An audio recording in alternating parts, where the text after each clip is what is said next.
every time I go to Bangalore and I come back there, I'm twice as energized as before I came.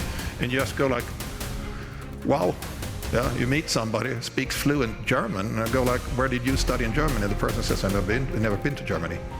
Wow. And you go like, where that intrinsic motivation, I want more of that. Usually when we talk about trade, we concentrate on the physical products. Yep.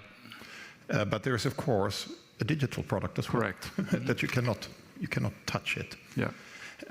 To start with the physical product, and I was inspired by what you said. Please, regulators, don't forget two things. One, what drove all that global growth, wealth creation, and taking people out of poverty? China is, of course, the biggest example, but not the only example. It was actually opening up markets.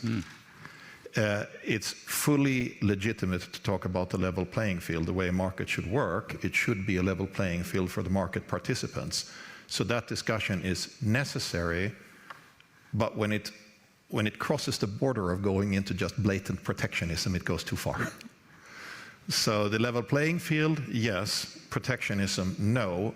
If the goal is to grow the overall pie, and then you start fighting for who gets what piece of it.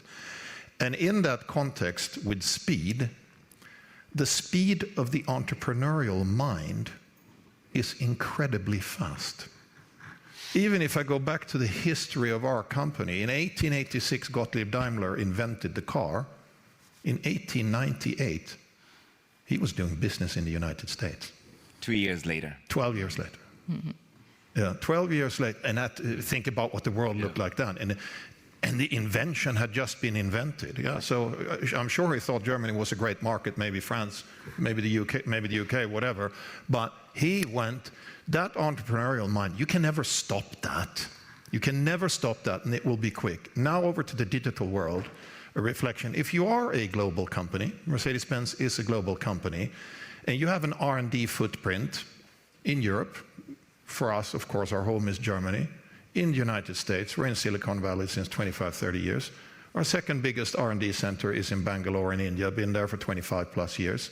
We are massively expanding our R&D activities in China with the innovation cluster there. You must be there if you want to be in the game.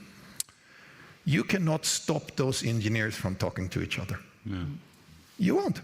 No. Which means you co-learn around the clock all the time. Yep. What you can do, and unfortunately it's being done, the software that we developed for autonomous drive in China is done with a Chinese partner because the Chinese decided, for better or for worse, to create their own digital ecosystem.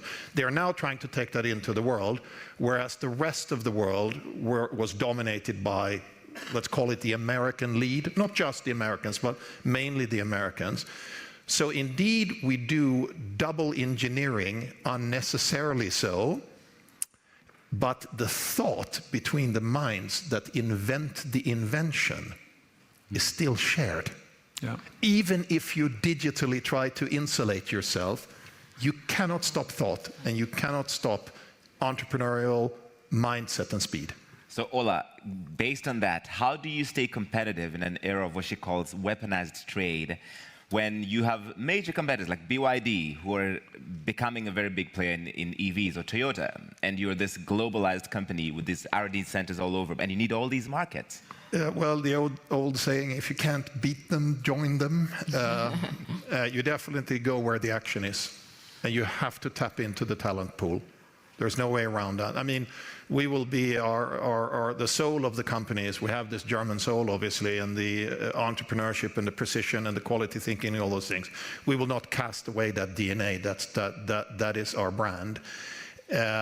But we are so many decades away from just going from Germany into the world. I mean, that is ancient history now. You have to embrace the new talent around the world. And when we met yesterday, I was just thinking, every time I go to Bangalore and I come back there, I'm twice as energized as before I came. And you just go like, wow.